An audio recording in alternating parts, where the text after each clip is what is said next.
So when it started overheating, I basically let the system cool down, and when it cooled down,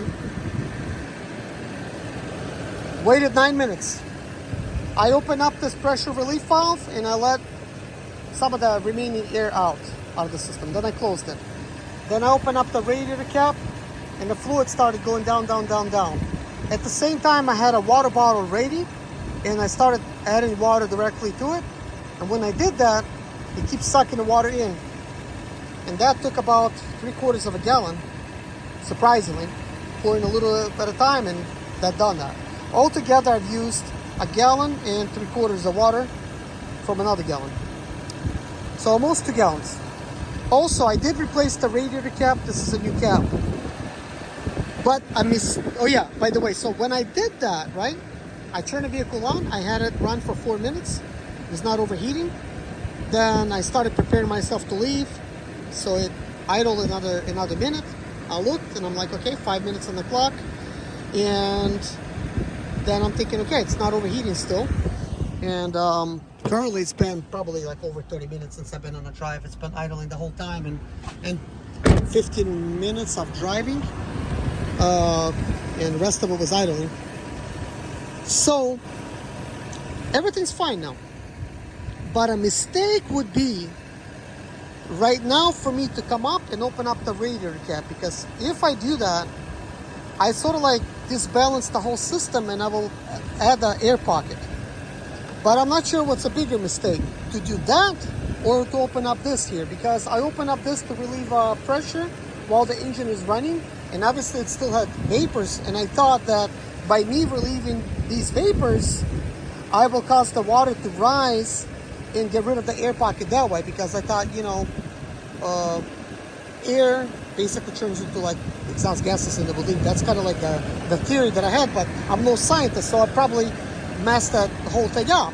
Probably why I caused the engine to overheat, to go into the overheating. I never let it overheat at all. So never open up this pressure release valve while the engine is running.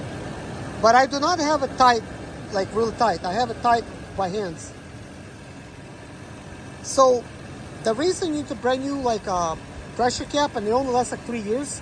So if yours is more than 3 years old, go ahead and replace it, because it says they need to hold 60 psi of pressure. And if it doesn't or holds too much, you also create a problem in the flow system. Now, also today my radiator was leaking, because another mistake that I did is yesterday when I replaced my thermostat with a new one. I didn't have any issues, so I didn't think nothing of it. So I replaced the thermostat with a new one, and when I removed it, I could clearly see there was water in there. Like everything was good, the engine was full of water, so I put a thermostat there, and then thinking that, okay, I did lose a little bit of water, so I added some water to the pressure, to the overflow tank, not realizing that I probably put too much. And when I put too much water in there, plus I had an old cap, I think that once the engine heated up, the water needed to go somewhere, because once it heats up, it rises to the bottle when it overheats. As you can see, it's not overheating, so it's not rising. So when it overheats, the water will rise all the way up. So when I did that, it started overheating. Plus the water did not have anywhere else to go. Plus it created other pressures and stuff in the system, because the water is no longer circulating properly. So the weakest point that I could find was by busting my radiator. And this is why I still have not replaced the radiator, because had it been a new radiator, right, it would have been, the radiator would have been great. But because I don't have a new radiator, it would find another weak link in the system, which could be the heater core, because it's still old. And that would be annoying to replace, because that's going to be leaking somewhere underneath the dash. It could bust a pipe. I could tell these pipes are new, but they still got the markings on them and everything. I mean, now that they're dirty looking, might not seem like new, but I could tell somebody messed with this thing before when I bought it. It actually had pink fluid in there. Right now, it does not have pink fluid, and it did when I bought it. It was like pink, like it was like proper level. But it started overheating on me once I started driving it, even though I'd never messed with the system. because they sold it at the auction for $2,500, which in reality I paid about $3,300, not including the towing, because I could not get rid of my overheating issue. Therefore, I could not drive it home, because I really did not even know what it was. And I tried everything that I could in the parking lot, but I did not know how to properly bleed the system. But I just gave up a little bit too soon at that time, because the next day I have not done anything, nothing, zero. The vehicle was delivered to me, and all of a sudden I was able to drive it and have not had a problem since. Up until yesterday, it was working great. And even the radiator sealed up, because when I bought it, the weakest link was also the radiator. It was busted. So I ordered brand new radiator, brand new thermostat, brand new water pump, and those things came in. And of course I could replace the radiator, but you know, I still did not know what's causing this type of problems. You know, I don't want to install a new radiator and cause all the problems in the process, but now I know that, okay, that is that. Now, one thing that I do have a concern for is the thermostat that I did install. Is it the proper thermostat though? Is it the proper one? And before I replace the radiator, I need to determine, okay, I replaced the thermostat. Is it going to start overheating?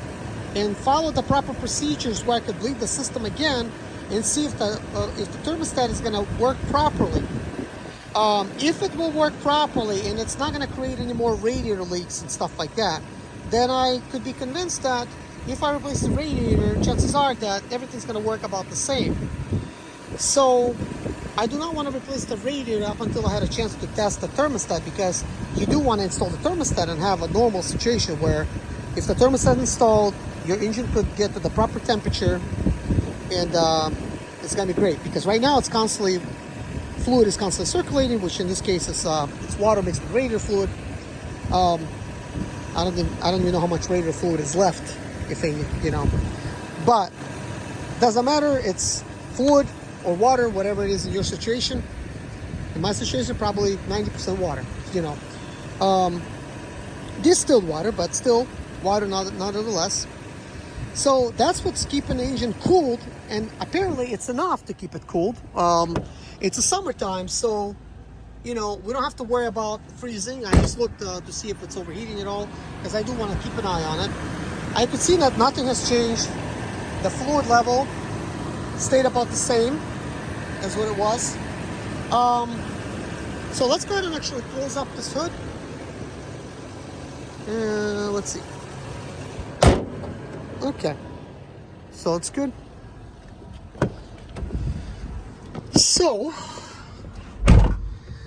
So basically, I was gonna tell you guys something else, and I'm not sure if this is what I want to tell you.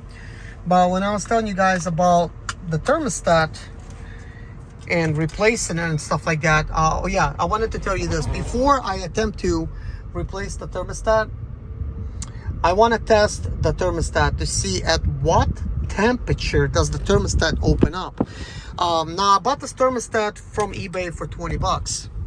Now it is recommended that you use Range Rover, Land Rover original parts, because then it's not going to be a guessing game. Like, you will know, okay, I bought original parts and okay, things should be working. It's a brand new water pump, brand new thermostat, you know.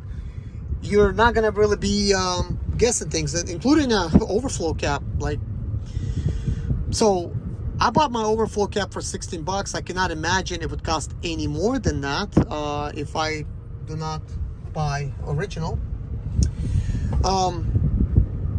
But nonetheless, I'm using right now eBay parts. That's what I'm using to really test these things. But I do think that you should be getting original stuff, because if you don't, you're always going to wonder, is it the part failure? Is it my engine? Is it the head gasket? You know, and it could ultimately cause you to spend more money than you have to.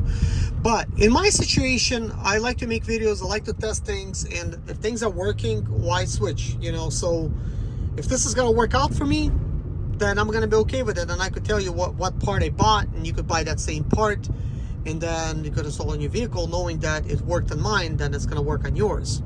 But I still don't know whether these things will work or not, like if they're working good.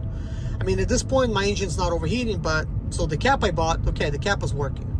But the thermostat I bought, when I installed it, I mean, I did drove about 150 miles on it, and then my vehicle started overheating. So it took a while for it, for some reason, but start overheating. But I did remove it, and even though I removed it and replaced it today with a free-flowing, non-existent thermostat, just the housing, basically, I basically poked that thermostat out of there, you know. So now I know the system, you know, water could be free-flowing, but it will not free-flow if you got an air bubble in your system. So if you got an air pocket, not a bubble, excuse me, air pocket. Pocket could be pretty big. Could be a gallon size of a gallon. It could be a gallon and a half, and that could cause an overheating issue really, really quickly. So at this point, it's not overheating anymore, so it's good. I don't want to really mess with it right now. The radiator is not leaking, and today I need to do some other things, so I'm not going to really worry about that and attempt to use the vehicle as it is right now. So hopefully I don't run into any issues. But with that being said, how am I gonna test the thermostat that I bought from eBay?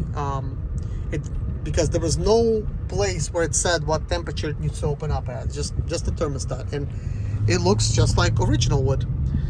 So I'm just basically gonna boil some water, and you know, I have a teapot that I could choose which temperature I want to boil it at. I'm gonna pour on it and see if it will expand, open up, and I will test it at different temperatures of the water, see what it does.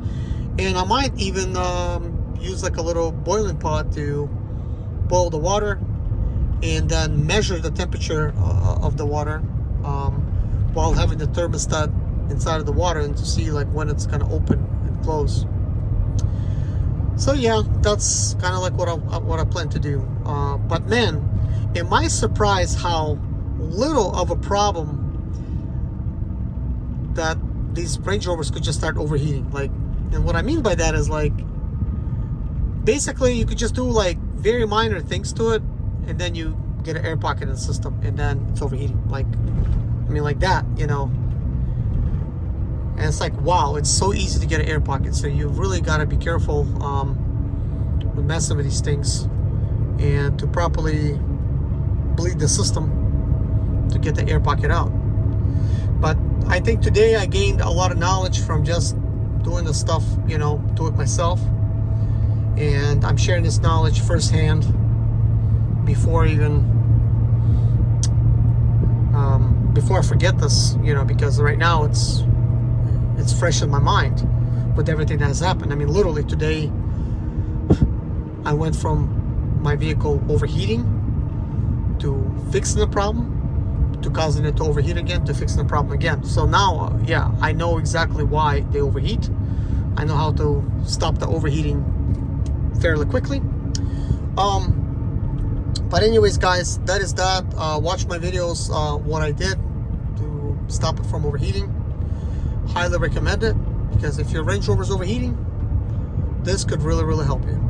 But anyways, guys, thank you so much for watching. Take care of yourself, and see you in the next video. Bye-bye.